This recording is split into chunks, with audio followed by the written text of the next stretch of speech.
Yeah, so see, money has a gravity. And if you go back to when software companies came about, Bill Gates created the first commercial software company. And in a small period of time, software companies became very popular because they basically can sell 100% margin product. The incremental cost with every incremental copy is basically tends to zero. So it became one of the best types of businesses. So it attracted a lot of capital. When it attracted a lot of capital, it kept becoming bigger. And we were at that point where the hardware was supporting that. So you ended up with very large software companies. These software companies for a long time didn't know how to deal with Washington, D.C. And in fact, Bill Gates was criticized through his early career many times for not having people in DC that would go push his agenda and so on and so forth. It was only when he dealt with the antitrust suit that he realized that this was probably now time to go learn Washington. And that lesson has been internalized by the technology community since that time. That one antitrust case made everybody smart to knowing how to operate in Washington.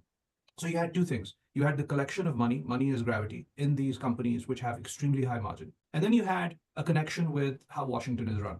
So now if you look at the large technology companies, all of them hire former politicians, former bureaucrats, and they put them at the top levels. It's very important to understand this without any ambiguity. And then it's not about technology alone. This topic is not just about AI.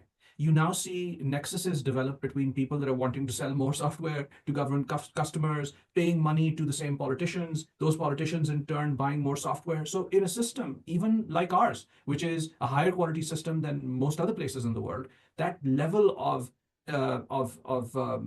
I would say, questionable practices has reached to a point where it's become self-reinforcing.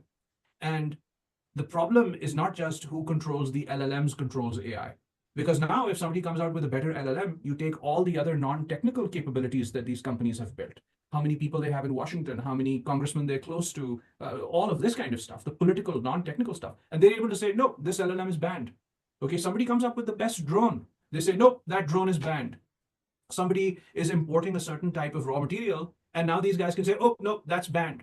And then when it comes to action against them, they can do something massive, which leads to huge financial wins for them. And the same establishment, the same government, the same people who today are in the government and tomorrow will be working for these big companies when the government changes, and then this revolving door of Washington, which much has been written about, it's gotten to the point where you just don't know what's being done on merit and what's being done just because there's a collusion. So, they can do whatever, they walk away with a slap on their hand. And this is not one case, two cases, three cases. A lot of these guys deliberately go do something because they know the fine is going to be so small, it's totally fine. I'll just pay the fine. I have basically 100% margin monopoly business, and there's a lot of people watching out for me.